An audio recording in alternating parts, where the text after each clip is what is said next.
और पान खाने वाले लोग इफ्तारी के फौरन बाद पान चाहिए। आला हजरत जैसे फकीह, उनके जैसा बड़ा आलिम जिसके सामने दूसरे कई उलमा अपने घुटने टेक देते हो, एतिकाफ की हालत में तवज्जो, जैसी ही इफ्तारी हो जाती तो आपके खादिमों में से घर से जो खाना लाया जाया करता था, एक बच्चा था 12 साल का, वो तो शदान लेकर के आता था, इफ्तारी और सहरी पहुंचाता था मस्जिद में। लेकिन आला हजरत को एक आदत थी पान खाने की, और पान खाने वाले लोग इफ्तारी के फौरन बाद पान चाहिए। आला हजरत इफ्तारी कर चुके, पान जो रोजाना आता था वो बच्चा पान लाया नहीं, और टाइम गुजरता गया, आपको पान की तलब हुई कि अभी तक आया नहीं, अभी तक आया नहीं। वो तकरीबन घंटा भर के बाद वो बच्चा आया और दौड़ता हुआ आया, कहा बड़े मौलाना साहब पान रह गया। पान ला करके दिया, एक तमाचा उसको लगाया, कहां चला गया था, पान लेकर कहां भाग गया था।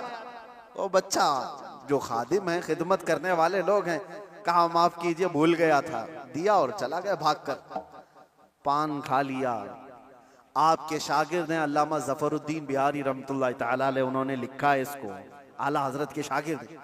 वो कहते हैं पान खाने के बाद आला हजरत इतने बेकरार हो गए, तरावी हो गई, टहलते रह गए इधर से उधर बेचैनी से।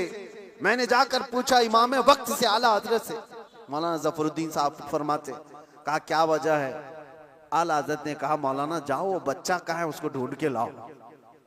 कहा क्यों, क्या हुआ। काम उसको बुला लाइए, मैं उसको मार दिया था। तो मौलाना जफरुद्दीन रहमतुल्लाह अलैह फरमाते, मैं ढूंढने के लिए निकला, वो कहाँ मिलता, रात हो गई थी, कहीं दुबुक के सो गया हो। लेकिन आला हजरत ने रात भर ढूंढने लगवाया, जो भी शागिर्द आए उससे कहो बच्चे को ढूंढ लाओ जो खाना लाता है हमारा। वो कहीं मिला ही नहीं। रात भर आप सोए ही नहीं, मस्जिद में टहलते रहे बेकरारी के साथ। सहरी का वक्त हुआ तो तोशादार लेकर बच्चा आ गया, उसकी ड्यूटी थी। वो जैसे ही आया, आला हजरत लपक कर दरवाजे पर जाते और जाकर तोशा उसके हाथ से लिया, रख दिया और घुटने टेक कर जमीन पर बैठ गए। वक्त के मुजद्दिद की बात कर रहा हूं। उस बच्चे के दोनों कंधों को पकड़ा और कहा बेटा कल की रात मैंने थप्पड़ मार दिया था अपने हाथ से तुझे, खालिस मेरे पान के लिए, ये मेरे नफ्स के लिए मारा था, तो अल्लाह के लिए मुझे माफ कर दे। वक्त का इमाम छोटे बच्चे से कह रहा है मुझे माफ कर दे। वो बच्चा कसमसा रहा है, घबरा रहा है। देखा है वक्त के बड़े बड़े फकीह और मुफ्तियान कराम इस इमाम के सामने बैठ जाते हैं अदब से, और ये वक्त का इमाम मुझसे माफी तलब कर रहा है। बच्चे ने कहा हुजूर छोड़ दीजिए, मैंने कुछ समझा ही नहीं, मुझे कुछ पता ही नहीं। आला हज़रत ने कहा नहीं ऐसा नहीं होगा, तू कह दे माफ किया। मौलाना जफरुद्दीन फरमाते हैं मैं देखता खड़ा था। आला हज़रत कह रहे हैं कल क़यामत के दिन अगर रसूलुल्लाह सल्लल्लाहु अलैहि वसल्लम ने मुझसे पूछा ऐ अहमद रज़ा क्या तेरे अंदर अल्लाह ने ताकत इसलिए दी थी कि तू अपने पान के लिए छोटे बच्चे पर हाथ मारे, मैं क्या जवाब दूंगा उस दिन क़यामत के दिन। आला हज़रत उसको पकड़ करके थाम रहे, तो उस बच्चे ने कहा कि ठीक है मैं माफ कर दिया। आला हज़रत कहते हैं बच्चों को इख्तियार नहीं है माफ करने का, बच्चों को मसाइल है, वो मालिक नहीं है। हाँ आपने कहा, अपने सर से टोपी उतारी और कहा जैसे कल मैंने तुझे मारा था वैसे तू भी मुझे मार, बराबर हो जाए मामला। उसका हाथ कांपने लग गया। वक्त का मुजद्दिद कह रहा है आला हज़रत अपनी टोपी उतार कर रख दिए। बच्चा जब नहीं मारने लगा आपने खुद उसका हाथ पकड़ा और हाथ पकड़ करके अपने सर पर मारने लग गए। 3-4 बार उसकी जब थप्पड़ पड़ी तो आला हज़रत मुस्कुराते हुए खड़े हुए कहा बात बराबर की हो गई, तूने मुझे माफ भी किया और बदला भी ले लिया। मौलाना जफरुद्दीन रहमतुल्लाह अलैह फरमाते हमारे आंसू निकल गए। वक्त का मुजद्दिद है, ताकत का गलत इस्तेमाल नहीं। मेरे अजीजों अगर अल्लाह ने जिस्म में ताकत दिया है तो इसलिए नहीं कि तुम अपने से नीचे वालों पर इसका इस्तेमाल करते रहो। इसीलिए अल्लाह के नबी सल्लल्लाहु अलैहि वसल्लम ने क्या फरमाया, मन लम यरहम सगीरना वलम युअक्किर कबीरना फलैसा मिन्ना, जो अपने छोटों पर रहम नहीं करता और बड़ों की शफकत नहीं करता और बड़ों की इज्जत नहीं करता, वो मेरी उम्मत में से नहीं। अल्लाह ताला ने अगर ताकत दिया है, नौजवानों से मैं कहता हूं गलत इस्तेमाल नहीं करना, इसका गलत इस्तेमाल कभी ना हो। औरतों को मारने की बात आई, कितने तो घर ऐसे बने हुए हैं, कमजोर है वो, तुमसे कमजोर मखलूक है, लोगों ने उसको बराबर का बनाने की कोशिश की है, लेकिन औरत तुमसे कमजोर बनाई गई है। उसको मारने का हुक्म कहीं पर भी नहीं दिया गया, कहीं पर भी नहीं, किसी भी तरह से। लोग आज अपनी ताकत का भरपूर इस्तेमाल इनके साथ करते हैं, औरतों के साथ। बहुत सख्त जवाब देना होगा मेरे अजीज। औरत तो औरत है, मखलूक भी है अल्लाह ताला की, लेकिन साथ में उम्मत मोहम्मदिया है, इसका जवाब तो बहुत है। हदीस में तो ये मिलता है, जानवरों को जिसने मारा बिला वजह के, कयामत के दिन वो जानवर उठाए जाएंगे और वो आएंगे, मुकद्दमा करेंगे अल्लाह की बारगाह में कि अल्लाह इसने मुझे फलां वक्त बगैर किसी वजह के मारा था। रब ताला उस जानवर को सींग अता करेगा और कहेगा कि तू उतना मार ले इसको यहाँ, और वहां सख्ती के साथ वो जानवर इस जालिम को मार रहे होंगे, अहले महशर उसको देख रहे हैं। जानवरों के साथ जुल्म को इस्लाम ने जायज नहीं किया, घरों में अपने औरतों के साथ कौन जुल्म की इजाजत देगा। ये हुई डोमेस्टिक वायलेंस जिसको कहा गया है। मैंने अंदर कैद में देखा कितने ऐसे कैदी औरतों को जला करके अंदर आए हुए हैं, छोटी छोटी बातों पर, जहेज के नाम पर, दो खानदानों के झगड़ों पर औरतों को जला दिया, मार दिया, खत्म कर दिया। ऐसे कितने वाक़यात। इंसान को जब ताकत ज्यादा आ जाए तो वो जुल्म के रास्ते पर आ जाता है। यहां अपने आप को कंट्रोल करना मेरे अजीजों, ये वक्त का बहुत बड़ा चैलेंज है तुम्हारे साथ। ये हुई जिस्मानी ताकत, और जब माल आ जाए, अल्लाह अकबर, ये बड़ी आजमाइश है, ये बड़ी आजमाइश है। चर्बी ज्यादा उस वक्त आती है जब माल ज्यादा आता है। जिस्मानी ताकत तो चले, आदमी अपने आप को कंट्रोल कर लेगा, रोक लेगा, लेकिन माल की चर्बी ये बड़ी खतरनाक है। ये तो गरीबों का मजाक उड़ाती है सबसे पहले, दीन को हल्का समझती है सबसे पहले। ये मौलाना लोग ये हमारी कैटेगरी के नहीं है, या उलमा ये तो कमतर लोग हैं, यतीम लोग हैं, लावारिस लोग हैं। मालदार सबसे पहले दीन का मजाक उड़ाने लग जाता है। इसीलिए माल आए तो हमेशा दुआ ये करना कि अल्लाह माल के साथ उस्मान गनी की सखावत अता कर दे। माल आए तो अब्दुर्रहमान बिन औफ की अखलाक व किरदार के साथ आए, वरना कारून के पास भी था, शद्दाद के पास भी था, हामान के पास भी था, माल बहुत था उनके पास, लेकिन उनके माल ने उनको तबाह बर्बाद कर दिया। आज भी जिसके पास माल आया, पैसा आया, वो ये सोचता है रातों रात सब कुछ मैं अपना बना लूं, अपना खरीद लूं।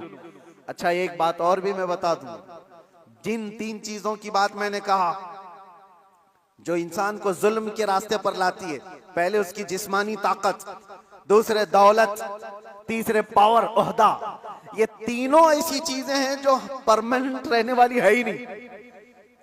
परमानेंट रहने वाली तीनों में से कोई चीज नहीं है। हाँ, इतना है कि जिस्मानी ताकत को जाने में टाइम लग सकता है, थोड़े टाइम बाद जाएगी, लेकिन वो भी पक्का नहीं। किसी हादसे में गिर गया, वो सारी जिस्मानी ताकत भस्म हो जाएगी। लकवा मार गया तो बड़ा सा बड़ा पहलवान बिस्तर पर आ गया, कुछ नहीं होने वाला है। मैंने सऊदी में देखा एक बहुत हट्टे खट्टे आदमी को, कोमा में है बेचारा, अब तो गल गया, लेकिन जिस वक्त कोमा में आ गया तो सिर्फ एक अटैक कुछ हुआ, कोमा में चला गया, जिस्म पूरा गल गया, खत्म हो गया। तो जिसको अपने जिस्म पर बहुत ताकत था वो अचानक भी जा सकता है, लेकिन नॉर्मली देखा गया है कि जाने में टाइम लगता है। जिस्मानी ताकत, माल का कोई भरोसा नहीं। लोग ये कहते इतना हमारे पास है कि 7 पुश्तें खाएंगी। हमने उस घर को भी देखा, उसका खुद बेटा आज 10-10 रुपए की भीख मांगता है। जिसने ये कहा था कि इतना मेरे पास है कि 7 पुश्तें खा सकती हैं, उसका सगा बेटा आज 10 रुपए मांगता है। ये माल को जाने में ज्यादा वक्त नहीं। तीसरा पावर और मनसब। जो लोग आज बैठे हुए हैं उनको लगता है कि सब कुछ हम अपनी कुर्सी से कर लेंगे। तुम्हारी कुर्सी को हिलने में देर नहीं लगता, तुम्हारा जुल्म जो है ये दीमक है जो इस कुर्सी को खाकर खत्म कर देगा। जुल्म कुर्सी पर बैठा हुआ आदमी जब करता है, माल वाला और कुर्सी वाला दोनों, ये वक्त के साथ ऐसे तेज बहते हैं कि उनको अंदाजा ही नहीं होता, उन्हें पता नहीं उनके जुल्म के शिकार मजलूमीन की आहें अल्लाह तक जा रही हैं। रब तबारक व तआला कुरान में फरमाता है कि अल्लाह तबारक व तआला इनके कामों से बेखबर नहीं। जो लोग पीड़ित हैं, जुल्म से निशाना बने हुए हैं, तो क्या इनको इंसाफ नहीं मिलेगा? दुनिया की अदालत इंसाफ ना दे, अल्लाह की अदालत तो है जो इंसाफ अता करे। जालिम दुनिया में भी भुगतेगा और आखिरत में उसका दर्दनाक अंजाम है, दर्दनाक अंजाम। फिरौन के साथ क्या हुआ, नमरूद के साथ क्या हुआ? अरे एक मच्छर से हिलाक हो गए। फिरौन पानी में गर्क कर तबाह हो गया, गर्क होकर तबाह हो गया। अबू जहल को 2 छोटे बच्चों ने मार के गिरा दिया। जो ताकत और माल का नशा था जिसको, आज हालात ऐसे मेरे अजीजों, ये 2 तरह का जुल्म बहुत बढ़ गया है, माल का और पावर का।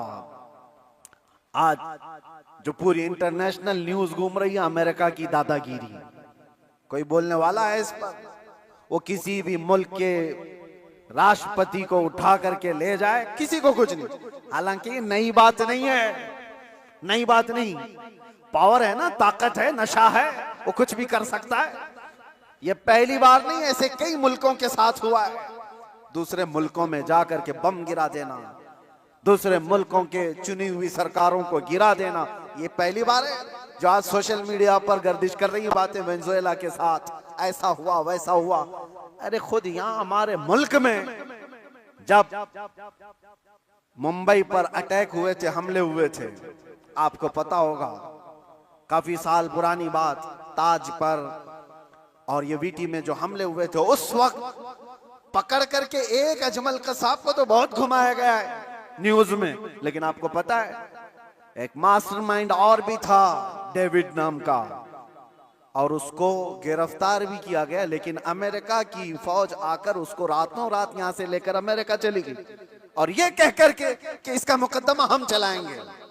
दादा है साहब, हमारे मुल्क का मुजरिम है, हमारे मुल्क में फसाद किया, लेकिन कानून उनका चलेगा। ये क्या है? ये पावर का इस्तेमाल। दुनिया यही चीज देखती है आज, जिसकी लाठी उसकी भैंस कहा जाता है। ये मुहावरा यही है, ताकत का ऐसा इस्तेमाल। और ये लोग दुनिया को इंसानियत का दर्स दे रहे हैं, ह्यूमन राइट्स बनाए हुए बैठे हैं, इंसानों के अकदार ये सिखाएंगे हमें जो दुनिया को जुल्म से हाँकते हैं। मेरे अजीजों, एक बात याद रखो, अल्लाह के नबी सल्लल्लाहु तआला अलैहि वसल्लम ने अगर फरमाया कि जुल्म को अल्लाह पसंद नहीं करता, तो रसूलुल्लाह ने अपनी जिंदगी से करके दिखाया है। यह नहीं है कि तकरीरों में कहा है या कोई स्टेटमेंट है।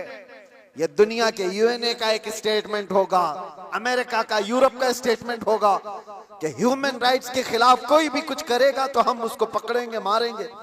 जुल्म के खिलाफ हम बोलेंगे, हम पीस चाहते हैं। ये सब ढकोसले हैं, जुमलेबाजियां हैं, लेकिन सब उनके खुद के अमल की बात आए तो कोई इसमें खरा नहीं है, कोई पक्का नहीं है। लेकिन आओ बारगाह रिसालत मुआब सल्लल्लाहु अलैहि वसल्लम, अल्लाह के नबी सल्लल्लाहु तआला अलैहि वसल्लम जब फरमाते हैं कि जुल्म जायज नहीं, तो मस्जिद नबवी का वो माहौल है, सहाबा बैठे, हुजूर ने फरमाया ये मेरे आखिरी वक्त होंगे, मैं दुनिया से जा रहा हूं, मफहूम मैं बता रहा हूं, इसके बाद हो सकता है तुमसे मुलाकात ना हो, लेकिन तुम में से किसी पर भी कोई हक मेरा बाकी रहे या मुझ पर किसी का हक बाकी है तो खड़ा हो और मुझसे सवाल करे। हुजूर ने फरमाया, और एक साहबी खड़े हो गए, कहा या रसूलुल्लाह आप पर मेरा एक हक है। कहा क्या है? फला जंग में जब जा रहे थे आप सफ़ें सीधी कर रहे थे, मैं थोड़ा बाहर आ गया था, आपने छड़ी से मुझे मार दिया था, मैं बदला लेना चाहता हूं, आप पर मेरा हक है। तो रसूल करीम सल्लल्लाहु तआला अलैहि वसल्लम ये नहीं फरमाया इस्लाम का बादशाह जो इस्लामी सल्तनत को एस्टेब्लिश कर रहा हो कि तुम बादशाह जो पूरे कायनात में फैलने वाला दीन है उसके मुक्तदा और उसके आका से बदला लेने की बात कर रहे हो। नहीं फरमाया, हुजूर ने फरमाया उठो आओ, हजरत उमर तलवार निकाल लिए थे, कहा कौन है जो रसूलुल्लाह से बदला लेगा? हुजूर ने फरमाया उमर तलवार नीची करो, या अदालत की महफिल है, ये इस्लाम है, ये अल्लाह तबारक व तआला की मंशा के मुताबिक चलेगा, ना कि पावर के मुताबिक। पावर तुम्हारे पास है, इख्तियार तुम्हारे पास है। हुजूर ने फरमाया आ जाओ। वो सहाबी आए, लेकिन उन्होंने ये भी तकाजा किया कि या रसूल अल्लाह, जिस वक्त आपने मारा था मेरे जिस्म पर जुब्बा नहीं था, मैं नंगी पीठ था, आपने मार दिया था, मैं चाहता हूं आप भी अपना जुब्बा उतार दीजिए। हुजूर पाक सल्लल्लाहु अलैहि वसल्लम ने उस वक्त अपना जुब्बा उतार दिया बगैर कुछ कहे। उस सहाबी ने बढ़कर मेरे आका की मोहरे नबूवत का बोसा ले लिया। दोनों कंधों के बीच हुजूर के एक ऐसी मोहरे नबूवत थी जो सूरज से ज्यादा चमकती थी। ये निशानी थी मेरे आका के खातमुन नबीन की, खत्म नबूवत की मोहर। उस सहाबी ने बोसा ले लिया और कहा बदला हो गया मेरा ये। लेकिन अल्लाह के नबी सल्लल्लाहु अलैहि वसल्लम ने अपने आप को पेश तो किया है, कोई किसी के सामने ये गट्स तो बताए कोई।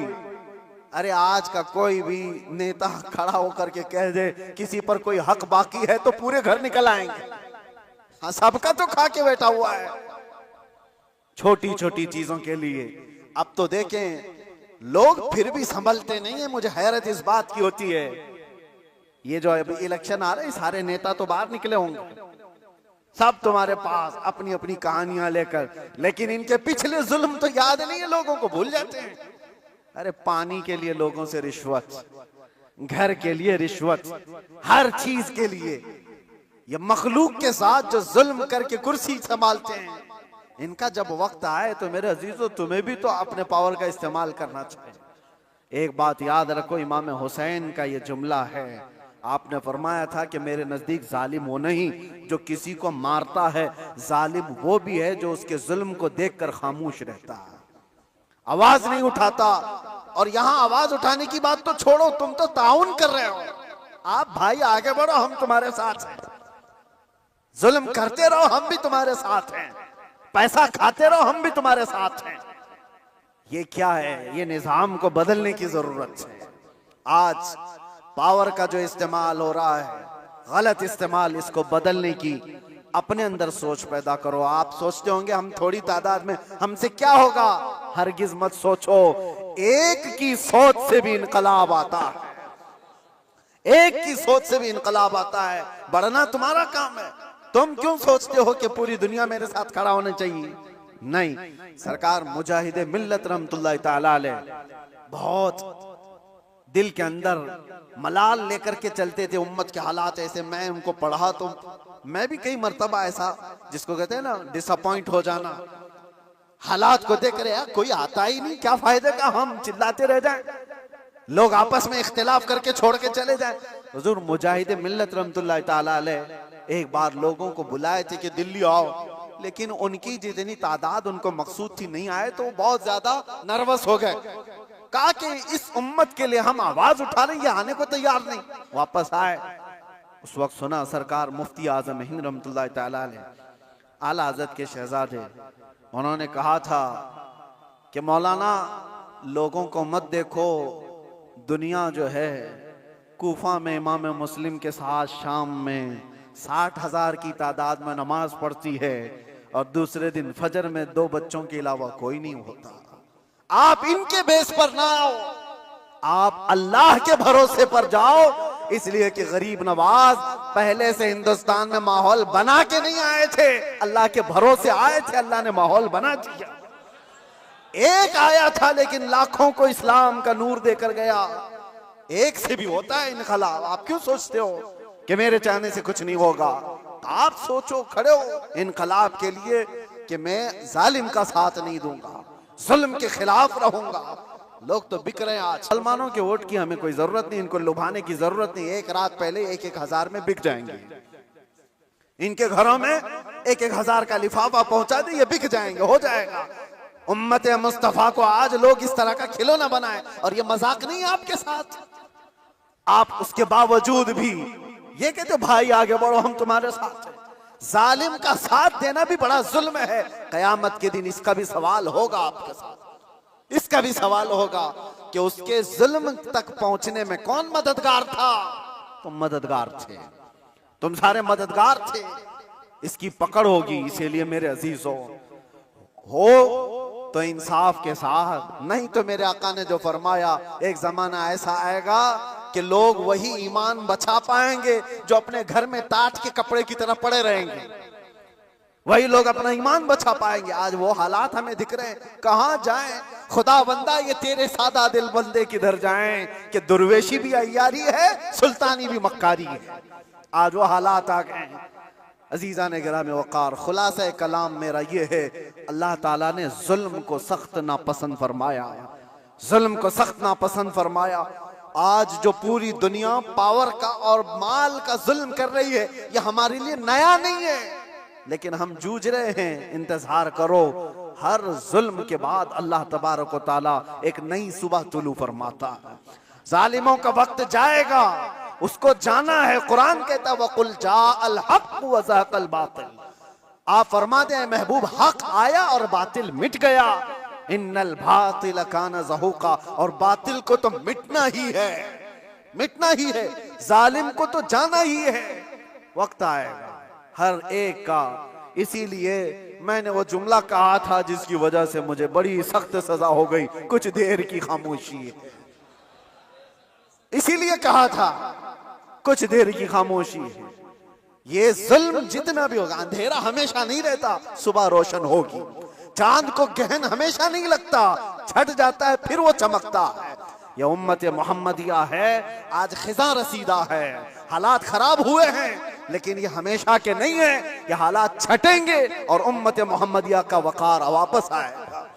और हमारा काम क्या है? उम्मत को जगाना, बेदार करना, तुम्हारी तो हैसियत और तुम्हारी अपनी वैल्यू बताना कि तुम वो नहीं हो जिस तरह की जिंदगी गुजार रहे हो। 100 साल पहले इकबाल ने बहुत प्यारा शेर कहा था, बहुत प्यारा, हमें झिझोड़ते हुए कहा था कि उम्मत मोहम्मदिया को मुखातब करते हुए इकबाल ने कहा था कि पहाड़ बसेरा कर पहाड़ों की चट्टानों में, तू शाहीन है बसेरा कर पहाड़ों की चट्टानों में, नहीं तेरा नशीमन कसरे सुल्तानी के गुंबद पर। मतलब समझते हो, उर्दू है, नहीं तेरा नशीमन कसरे सुल्तानी के गुंबद पर। कसरे सुल्तानी बादशाह के महल का गुंबद कितना ऊंचा हो सकता है? ज्यादा से ज्यादा कितना फीट ऊंचा होगा?